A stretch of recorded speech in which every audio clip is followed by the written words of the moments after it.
Hey, what's going on, guys? I'm the Collector and welcome back to Q&A number 8. And this week I have a new haircut. Okay. Pretty short, but this week we have some great questions to go over, and I have the questions pulled up on my phone right here. So we're going to go ahead and answer these questions right now. And like always, if you'd like to be featured in next week's Q&A, all you got to do is leave a comment down below and it will be guaranteed to be answered on next week's Q&A. So without further ado, hope you all enjoy the video. Let's get right into the Q&A. There's No Catchy Slogan asks, thoughts on the Lord of the Rings / Hobbit set. So I've never actually watched any of the movies.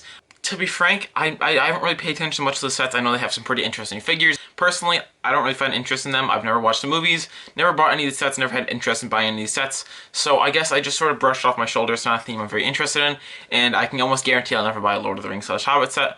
Maybe I'll buy some sets, but as of now, not really interested in. Quickie9288 asks, should I get retired LEGO sets such as Phase 1, Phase 2, 2/12 Kashyyyk online, or wait for them in sets or battle packs? So clones definitely have a high price and value. Over the past couple of years with the Clone Wars being released and a lot of Star Wars being, more popular, we've seen a very high increase in the demand for LEGO Clone Troopers, and they can go for some price. Now obviously they do range in price. Some older Clone Troopers are worth more than other new ones. I definitely go ahead and spend the money online because it's not really guaranteed we get them anytime soon or ever again. We've already gotten them battle packs and various different sets, so if you're gonna wait for them to come in sets, I guess you really can, but for the time being, I'd say definitely buy them online. Squidman asks, what's your favorite place to buy LEGO, whether on a website or in a store? So it had to be either probably in a store. I am a fan of online shopping, but I do like the experience of going out to a LEGO store and buying it online.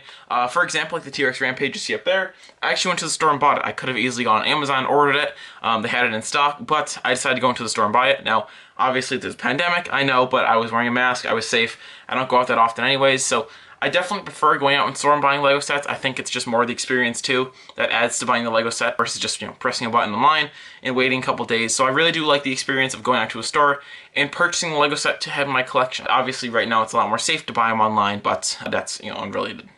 Ricky asks, how hyped are you for the Snyder Cut Justice League? So again, like the Lord of the Rings, I never watched Justice League. I'm not a big fan of DC in the first place. I can't really say I've watched any of the movies. I've seen a couple clips of Suicide Squad, but other than that, haven't watched any DC movies.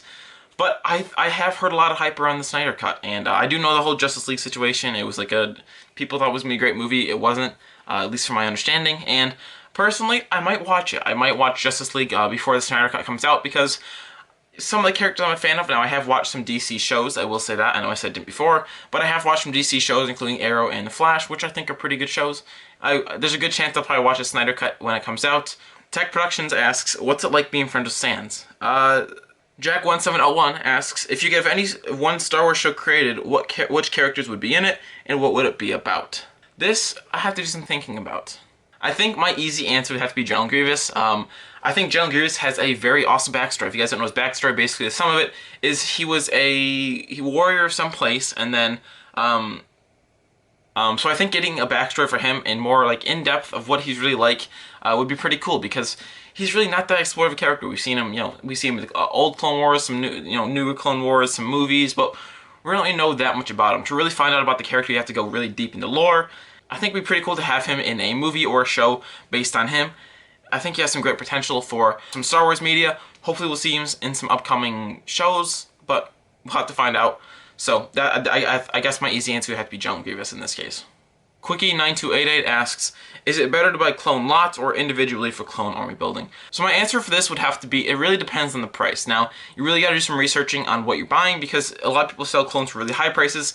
So you can find some other stores that sell clones for really low prices. So you really have to search your surroundings to figure out what the prices people are setting for clones, because sometimes buying a lot can be more expensive than buying a clone, individual clone, and vice versa. But I'd have to say it makes more sense to buy lots. I feel like in the end you may get more for your money.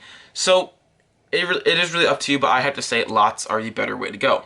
Ricky says, more questions. DC or Marvel? Marvel. Prequels or originals? Originals. Episode 4, amazing, can't beat it. Well, that is it for our Q&A for this week, guys. We had a lot of questions to answer, usually more than we do on a regular basis, so thank you to all who commented. We did get some duplicate questions, which I don't mind, so be sure to comment down below for next week if you will. It's really greatly appreciated, and I hope you guys enjoyed this Q&A. I love making these Q&As. It's really one of my favorite things to do on my channel right now, on YouTube in general. I love answering you guys' questions. It's just the highlight of my day. So thank you all for watching. If you want to comment down below, they greatly appreciate it. You'll be featured in the next video. And thank you all for watching. I'll see you guys later. Stay awesome. Stay cool.